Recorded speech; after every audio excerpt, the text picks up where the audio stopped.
Mantan Bupati Meranti M. Adil sebelumnya dikenal dengan pernyataannya yang pedas, mengkritik pemerintah pusat khususnya Kementerian Keuangan. Dia juga mengancam akan membawa Meranti gabung Malaysia.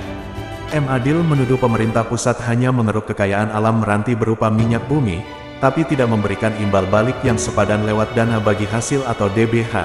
Dia menuduh Kemenkeu iblis. Untuk waktu yang singkat M. Adil sempat dijadikan idola baru bagi kelompok oposisi karena dianggap berani melakukan kritik pedas pada atasannya.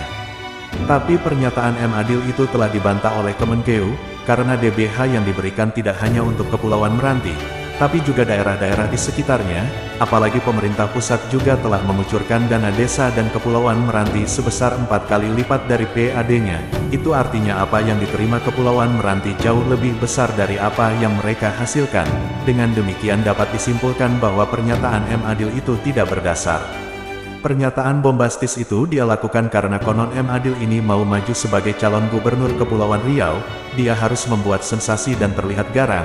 Masyarakat yang selama ini merasa jauh dari keadilan dan perhatian pemerintah pusat akan mudah terhasut, tapi akal bulus M. Adil itu layu sebelum berkembang, karena tak lama kemudian M. Adil ini terseret kasus korupsi.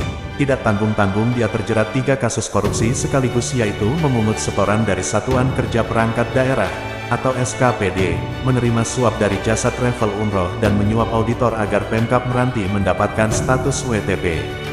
Gila ini orang korupsinya rangkap 3 ibarat pepatah sekali dayung 2-3 pulau terlampaui. M. Adil ini mungkin tipe orang yang busuk yang ingin kelihatan baik, makanya dia sampai harus menyuap oknum BPK agar mendapatkan status WTP.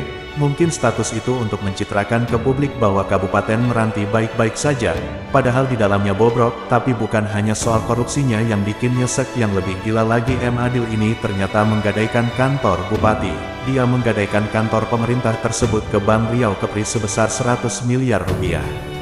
Selain kantor bupati, bangunan lain yang dijadikan agunan adalah Mes Dinas PUPR Meranti. Aset bangunan itu digadaikan M. Adil pada tahun 2022, namun dari 100 miliar pinjaman yang diajukan baru 59% yang dicairkan oleh pihak bank. Akibat aset kantor bupati yang digadaikan M. Adil, Pemkab Meranti harus membayar cicilan 3,4 miliar per bulan. Pemkab Meranti mengaku bingung bagaimana bisa melakukan cicilan karena kemampuan keuangan Kabupaten Meranti terbilang lemah.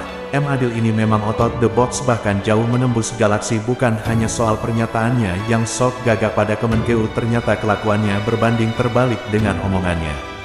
Kelakuan M. Adil ini juga sempat dikait-kaitkan dengan PDIP, tapi PDIP membantah karena M. Adil bukan kadernya. Ternyata diketahui orang ini adalah kader Hanura yang kemudian meloncat ke PKB. Kasus bupati yang memalukan dari Meranti Kepulauan Riau itu seharusnya menjadikan publik waspada, karena politisi itu banyak yang licin, seperti M. Adil. Tempo hari sok gagah mau gabung Malaysia, ternyata dia korup dan sekarang ditahan KPK.